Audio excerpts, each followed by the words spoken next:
We've talked about feedback before, but today we're going to dive even deeper because sometimes, even when the framework has been set up, even when your boss or my boss asks us to provide feedback to somebody, we still don't do it.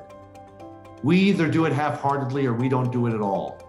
And we're going to jump into that today. But before we do, don't forget to click subscribe at the bottom of the page so we can continue to be a resource for you in your leadership growth. Even with the opportunity, sometimes we don't really lean in. We like to stay comfortable. Rather than being authentic and vulnerable with the intention of really helping somebody grow, we still pull back. Most of the time we'll tell ourselves, we think we're doing the right thing and we're being nice, but really what we're doing is we're protecting ourselves. We're protecting ourselves because we tell ourselves we're gonna hurt them, but we're the ones that might really get hurt. What if they reject the feedback? What if we get the blowback from them? Now we know going in, the art of giving real feedback is having mutual trust and respect, the intention of having mutual growth, not providing advice and telling somebody what they should do, but giving them some view into themselves that they may not have right now. It's also not an attack on who they are. So given all those things, it shouldn't be something that we should be worried about protecting ourselves because it's all about the best result for each of us. But does your routine have a tendency where you lean back and don't engage, where you don't lean in, even when the environment's been set up for you? Let me tell you a story. In other times I've communicated with you, I've talked about having done a personal growth training back in my early 20s. It was called LifeSpring.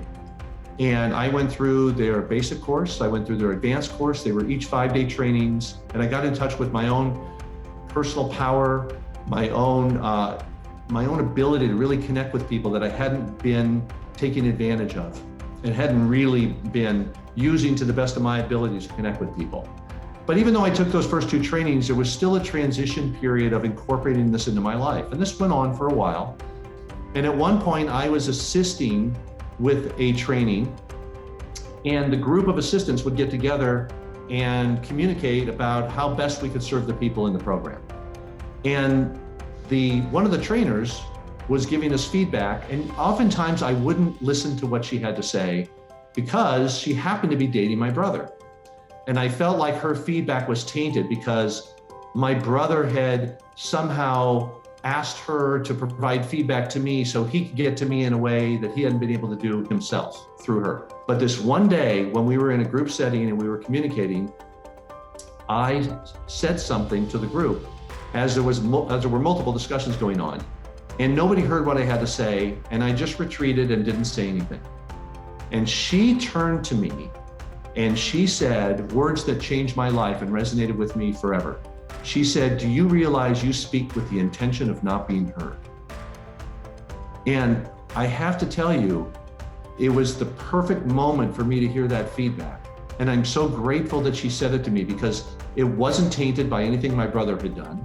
It's something she observed in the moment and she was dead right. I was doing it unconsciously, but I was speaking with the intention of not being heard.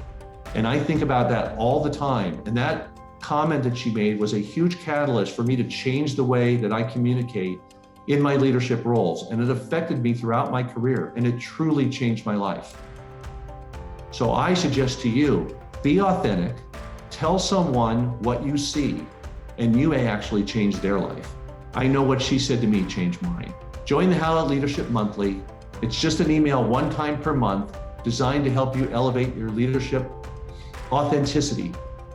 So click the subscribe button below if you haven't done that already, and I look forward to seeing you next time. Take care.